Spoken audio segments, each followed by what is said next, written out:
Alright guys, so this is the Ford Escape that had the p1450 onto it, unable to bleed up a fuel tank vacuum. If I'm not mistaken, that was the code definition.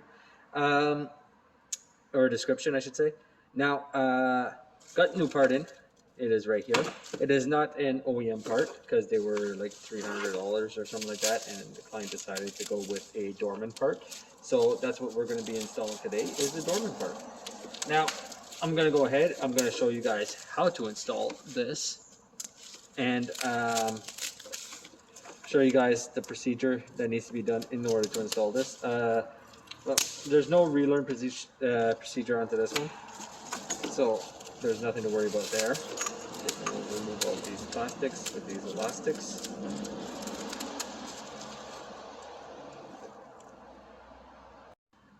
Alright, so where was I? I just moved you guys around, sorry about that. I'm going to take off all these little plastic pieces with the elastics. We're going to go with that.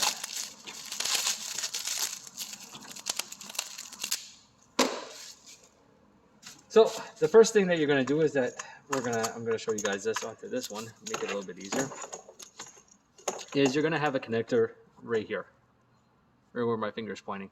Now that connector, in order to take it off, all you're going to do is take the connector, and there's going to be two little tabs, and you're just going to press on them like this. And then when you press on them like that, you'll be able to pull it off.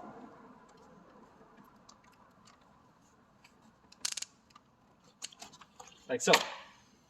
Now, the next one you're going to want to take off is the one that goes into your intake tube.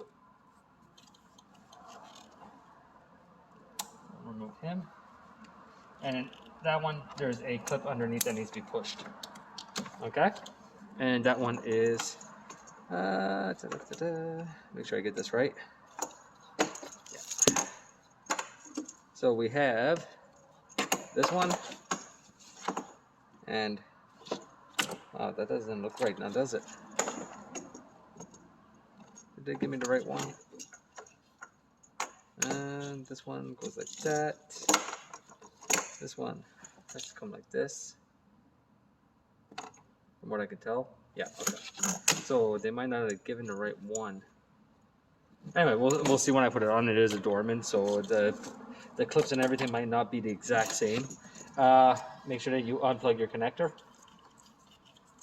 from right here. Then after that, you are going to have to remove your intake, part of your intake. Okay, you don't have to remove the whole thing, but you are going to have to take off your IAT sensor. We'll pull on this, get that out. Okay, now from there you're going to have a 7 and two 7mm screws, and then you're going to have to use a flathead screwdriver in the back in order to remove the intake tube out of the way. So, take your 7mm, 8mm, I should say. Thought it was a 7 for some reason. We're just going to take our 8mm.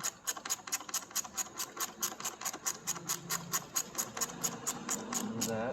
This guy you can remove too. Okay.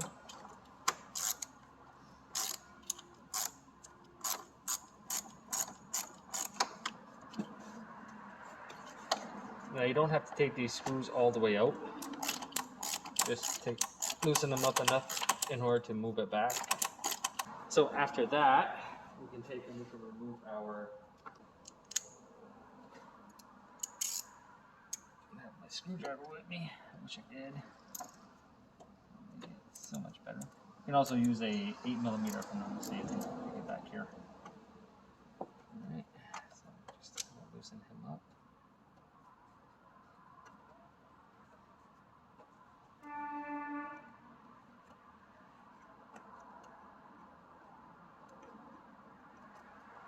Perfect.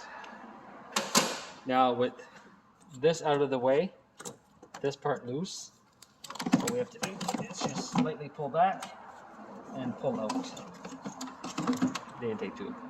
Okay, now we can just set him on the side, and as I said, you don't have to remove your screws. You can keep those in. All right, now here comes the fun part. I gotta get to the back over here for the first part. Don't want to really block you guys either. I'm gonna take my light.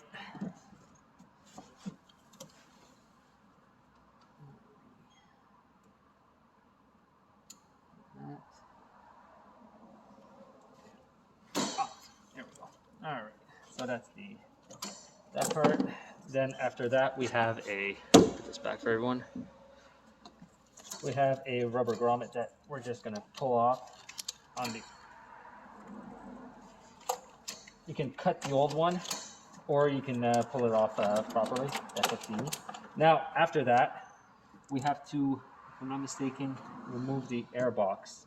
So we do have to remove the air box. It's been a while since I actually did one of these, so I don't want to. You guys, I think I'm just trying to make you guys go wherever. But the air box removal is pretty simple. Okay. There's no screws, it's just really clips. Okay. And after that, we have, where is it? I'm gonna locate it, then I'll get back to you guys. All right, give you guys a view of where that one is. Give you guys some light. Hopefully you guys can see it down there. Maybe better like this. I don't know if you guys see that little clip, green clip down there. Looks harder to get to than what it actually is on camera. But this little clip down here, that's where your last clip is in order to remove your hose. So that's what I'm gonna do right now. You guys back up into focus.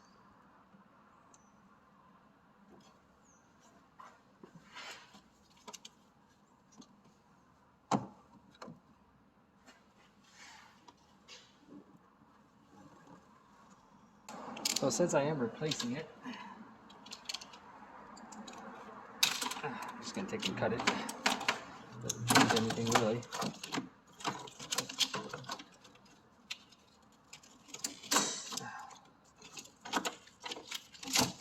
There.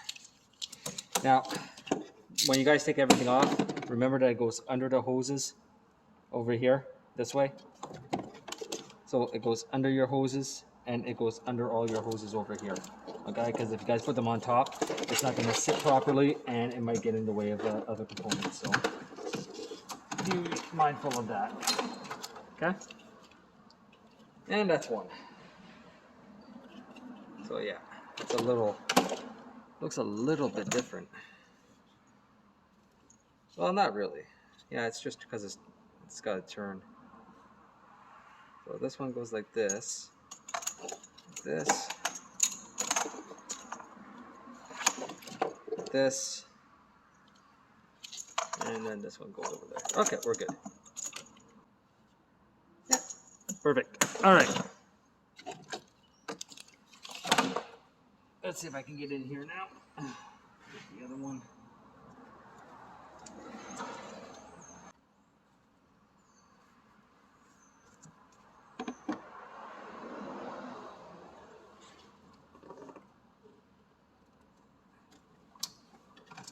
Right. Now we'll just reroute it. You guys max out? Yeah, I do. Okay. So now we're just going to reroute everything. Like I said, make sure that all this goes under. Okay. Like that. This one comes here. Goes on. Before we start everything, I'm going to hook the scope back up real quick. I'm going to show you guys that everything is working properly. Before we actually hook everything back up. Because once again, I forgot my pressure gauge, so, well, my vacuum gauge, I should say. But that's okay. Okay, we'll do it like this, just like we did.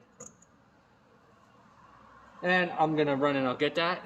So give me 1 second. All right, gonna take and hook everything up now. I already have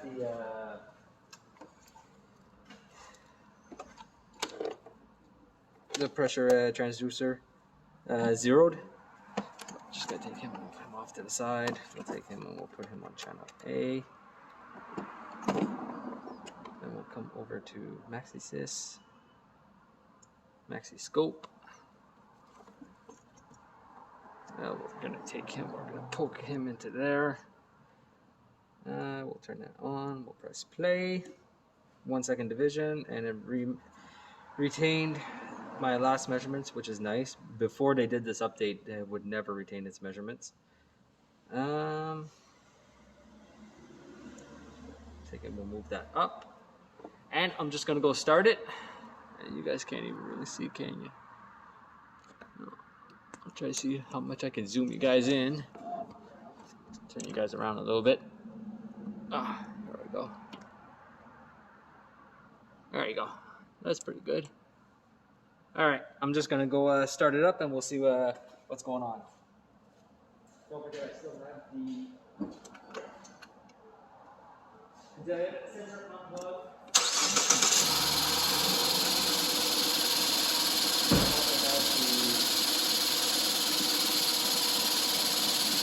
Pretty much everything's disconnected from it. So as you can tell right now, it is not working. So what we are going to do now is I'm just going to take, I'm going to plug the sensor in. It might not work because of a DTC that might be set, but we're going to take and we're going to try that first.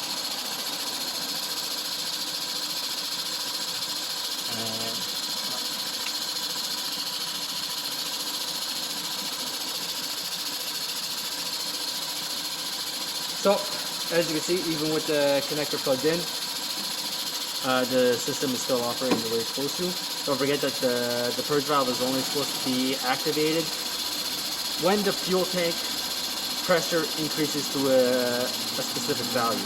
Now, when that fuel tank pressure reaches a specific value, the PCM takes and it sends a command to the purge valve to open, the canister vent valve to close, and then it sucks all the fuel vapor from the canister and into the engine.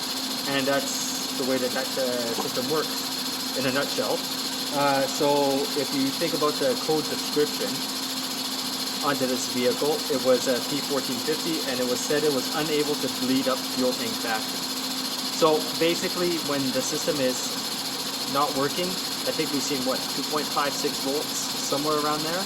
And then when the system, when the vehicle was started, you would give it gas or whatever, you would see that the voltage would drop down. Now, in the computer's mind, it should not be dropping at all. It should be staying at a steady voltage until it's actually commanded to. And since it was moving up and down without being commanded by the PCM, that's where that unable to bleed up fuel tank vacuum would come from. So basically, we're seeing a vacuum when it shouldn't have. So that is it for this one.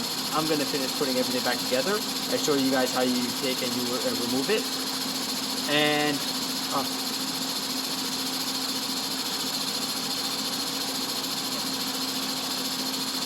so as you can see, we start to have a little bit of vacuum that's starting to build up in the valve. Yeah, by taking I disconnect it.